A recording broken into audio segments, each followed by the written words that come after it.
Welcome to the Box Score Sports Podcast.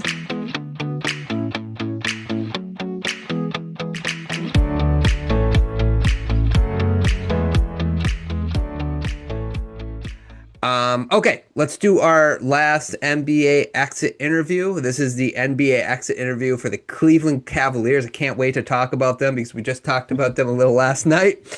If you're watching on YouTube, subscribe, like to the channel, leave a comment down below what you grade their season and what you want their offseason moves to be for the Cavaliers. They finished 52-30. They were the 4th seed, and they were swept by the Knicks in the Eastern Conference Finals.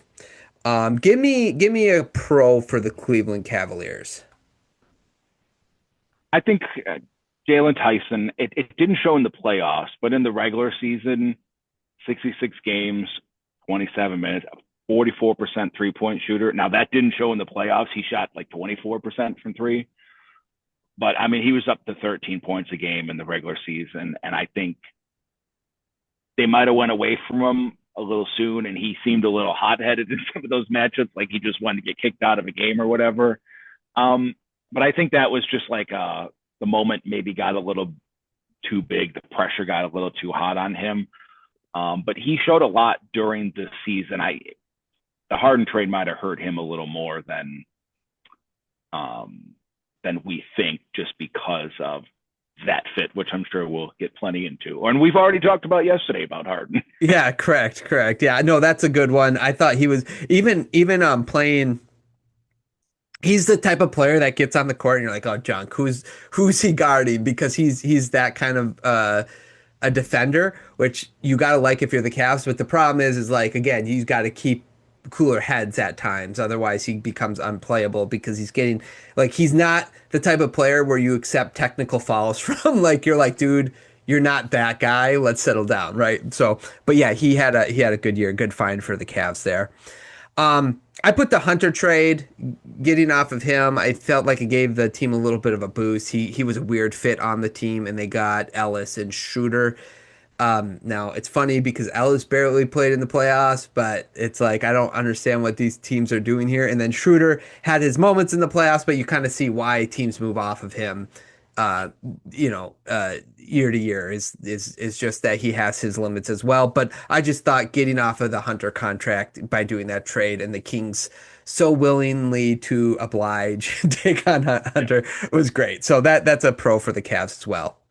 For sure. He seemed like a guy that thought a little more of himself than his actual NBA status, and it kind of cleared the way for guys like Tyson. Yeah, correct. Eastern Conference Finals, that's got to be a pro. They're taking the next step, and that's all they're focused on. Hey, we took another step, so next year, hopefully it's the finals. But the Eastern Conference Finals, that's got to be a pro for them as well. They junked their way to it, but you're right. You got there, can't take it back. And a final shout out just to Bucks legend Sam Merrill. Yeah, showed a little more. Yeah. He just showed a little more than even I thought you'd kind of get from him. As was he the 60? I think he was the Bucks 60th pick in the one draft, and he just always thought he'd be one of those guys like, we're down 20, throw him in the game, let him get up some shots. But as we talked about through the playoffs, turned into a guy that you could put out there and not just totally be terrified. Now the shot comes and goes, but that's kind of the player he is. But I think he far exceeded what you thought you were going to get out of him. Yeah, correct. I like that one as well. Any other pros? No. Okay. Yeah. Let's go to the cons. Give me a con. Let's see. Let's start simple. I think that Keon Ellis, Dean Wade, Sam Merrill, Dennis Schroeder, like, it turned out that those are like specialist guys that are good, but not postseason players. And I think we talked about it a little bit in the Knicks series. Those kind of guys get exposed this time of year, and they're really good in the regular season. And you look at the depth chart and you're like, wow, the Cavs have a deep team. And they do. And Dean Wade, heck of a defender, a zero on offense most of the game. Sam Merrill, a little bit of both, but if he's cold, he doesn't do anything else.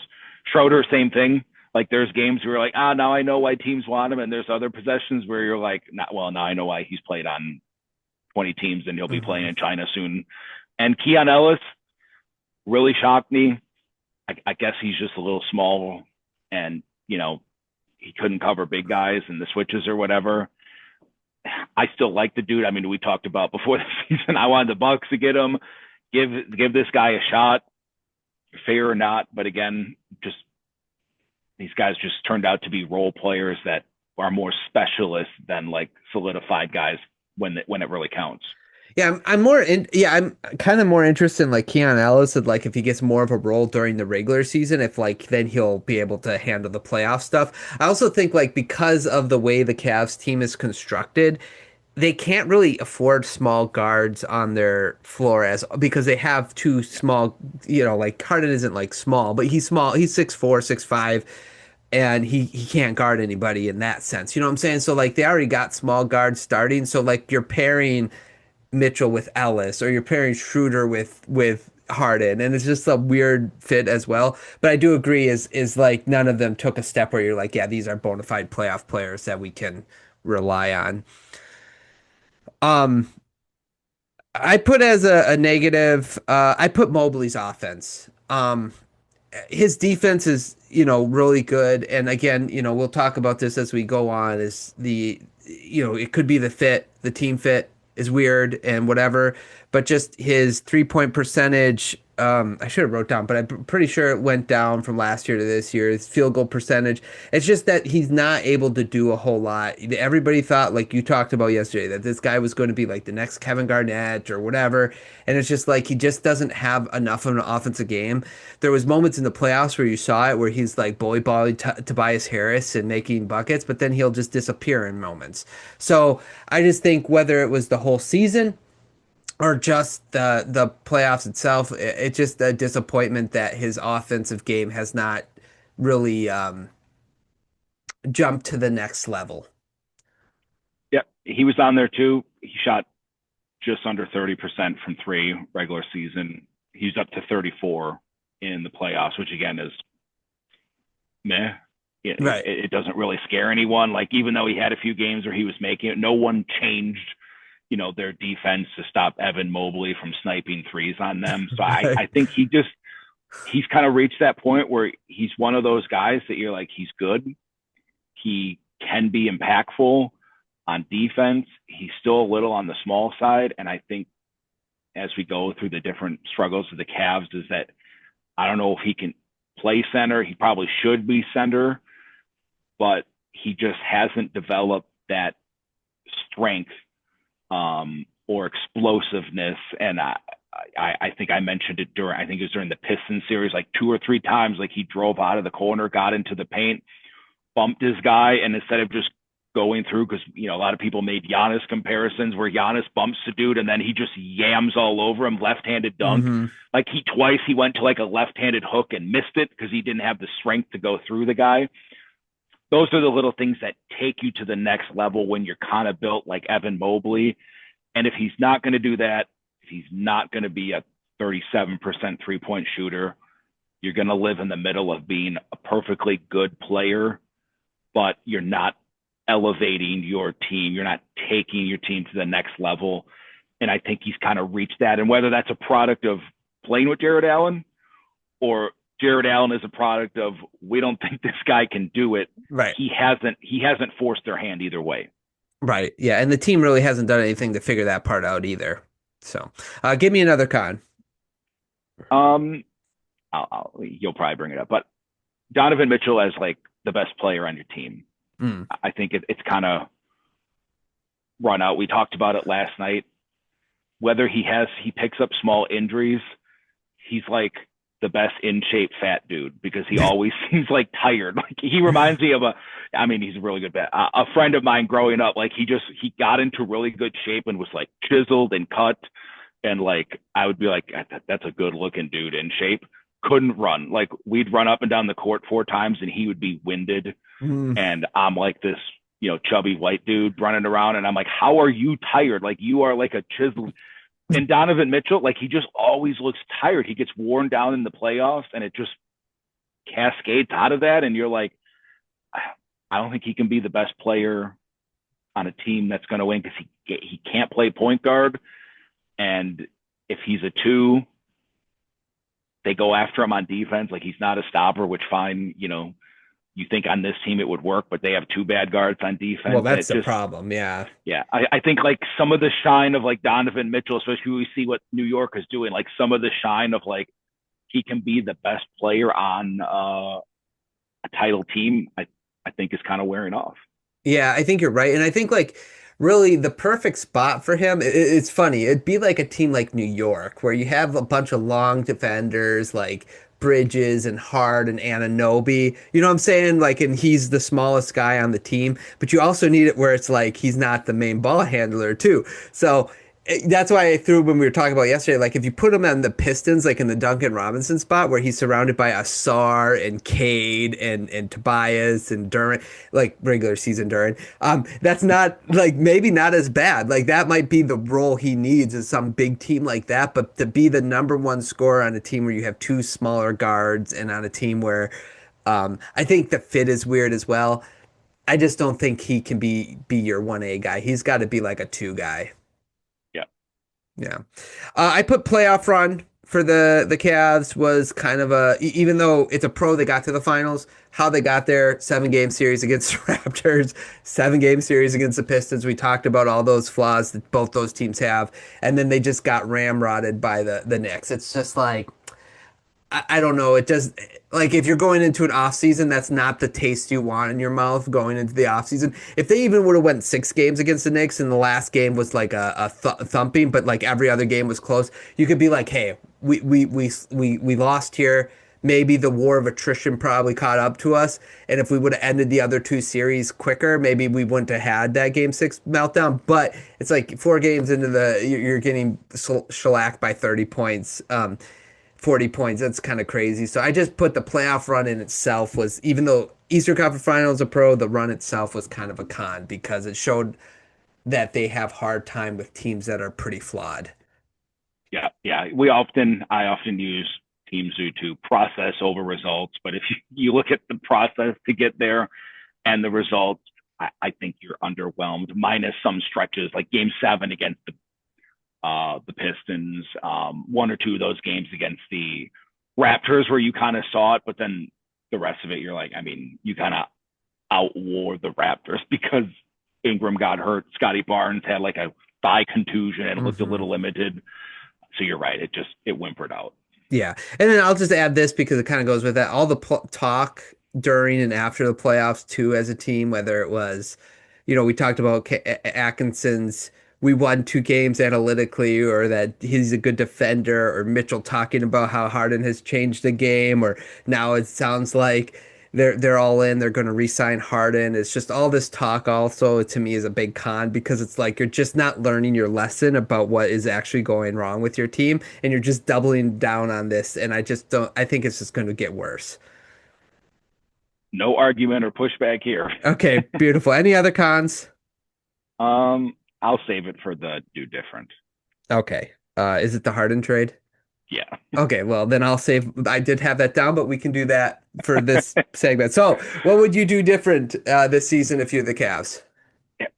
This is one where I understand why they might have wanted to move Garland with the toe injury, with the issues that we saw the last couple of years in the playoffs between having 2 small guards.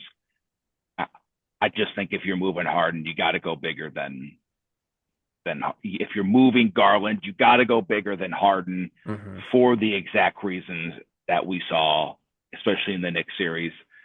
It gives a blatant target that teams with a good guard are going to go after. And as we said, between his defense, his incredible isolation defense, as Kenny Atkinson would tell you, and his just lack of off-ball movement, off-ball stuff, sure, historically it looks like, we traded for, one of these all-time great scorers. The result is basically the same. Yeah. Do maybe the Pistons beat him with Garland? Sure, whatever. Garland doesn't fall on 3-pointers, so maybe you're like, hey, we got 4 extra games out of it. But I don't think you feel any better, especially now committing to what you just saw on a 2 or 3 year extension. Yeah, but I mean, like, think of though too, like the disappearing acts that Harden does during the playoffs, game to game, half to half. It's just like, does Garland do that if he's healthy? Maybe not, right? Like, so maybe you get out of the first round quicker. You might lose the second round, but like, at least you're not getting swept by the Knicks by 40 points. Like, I don't know. I agree with you. I just thought in the way that Harden likes to play the isolation, dribble the ball until there's 8 seconds left on the shot clock. I just think it's harder for players to play with a guy like that because they just don't know what to do offensively. And then Harden will throw them the ball and be like, okay, do something. And they're like, what do you want me to do? You're the one that normally does stuff. So I think that's part of the problem. I still like there were baffling moments with Harden on the court with Mitchell where Mitchell's hot and he just doesn't toss Mitchell the ball as soon as he gets down court. I think that's absolutely ridiculous. So the Harden trade, I think like you could have maybe called the Magic up and been like, "Hey, could we get Suggs and another player for Garland?" And that would have been probably a lot better trade for your team in the long run than with Harden. And now you're committed to Harden, which I'm not a fan of. Yep. All Uh, valid. okay, great their season. I gave him 3. I thought I think we both had him as like a top 4 seed. Mhm. So getting to the Eastern Conference Finals in that range is probably right about what you expected. Some of the things I didn't like, I'll cancel out with they kind of got to the range we thought they were going to get to, ugly or not. So I guess you kind of met expectations. Yeah, that's why I have 2-3. The pros outweighs the cons. We both had them as the number 2 seed, but they were right behind the Knicks, and Knicks and them made the finals, the Eastern Conference Finals. So yeah, 3 is a good number. Okay, let's look at their offseason, Clint. Oh, hold on, I gotta get this Bobby Marks cheat sheet up. Okay, here we go. Free agents. They have Harden on a player option. It sounds like he might decline and they might extend him. That's sort of the way it sounds. Ellis is a free agent. Thomas Bryant's a free agent, and Dean Wade is a free agent. Okay, they are. Let's see here. They're 3 million above the second apron right now at 225. So, okay, man. What do you want to see them do? What do you think they do this offseason? I mean, this is they're in a tough spot. Like, Oh yeah, for sure. like ideally in your head, you're like, all right, well, let Harden go. They don't have the money to replace that production because of their salary cap situation. So they got to retool. I know that, and we'll talk about trades, like trying to blow some of this stuff up, but with the restrictions. So, you're probably going to bring back Dean Wade. That's just, you can pay to keep your guys. So you're probably going to go down that road because just, again, letting him walk, you're just going to bring in a guy on a minimum. Is that going to be better? If you let Ellis go, you're just going to bring a guy on a minimum. So I think you're going to bring a lot of these guys back. And anything they're going to do is probably going to have to be like a Mobley Allen trade, or you get into next season and then you start dumping for picks because you can't combine players and so on and so forth. Yeah, I agree. Like the Bobby Marks thing, the 225 includes their first round pick too. So, and they have the 29th pick. I wonder if they just give that one away, like for cash consideration or something like that, because I don't know what adding that would. But anyway, yeah, I just put like modernize your roster, dude. Like it's time.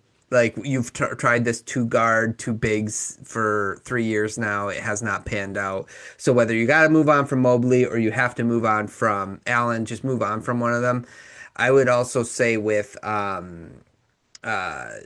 Harden, if I were the Cavs, I would just let him walk. If he declines his player option, it doesn't sound like the Cavs are going to do that. So if you're going to go that route, you got to figure out the best way to build a team around Allen. I mean, Harden and Mitchell, and I don't think two bigs are the answer anyway. So modernize your roster is what I put. Yeah, that's for sure. Okay, let's long shot it. What's your long shot move for them? I came up with a couple. The first path I would probably choose is I would move Jared Allen. I would just make Mobley play center. Yep. Like we said, it's easier said than done. I know teams would like Jared Allen, but you can't like combine salary, and it has to be within like is it 105%? Like it has to be almost identical money Right. coming back. So that's a tough one. But I would start with putting feelers out. Where can we move Allen? Can we move him for a wing of about obviously the same salary?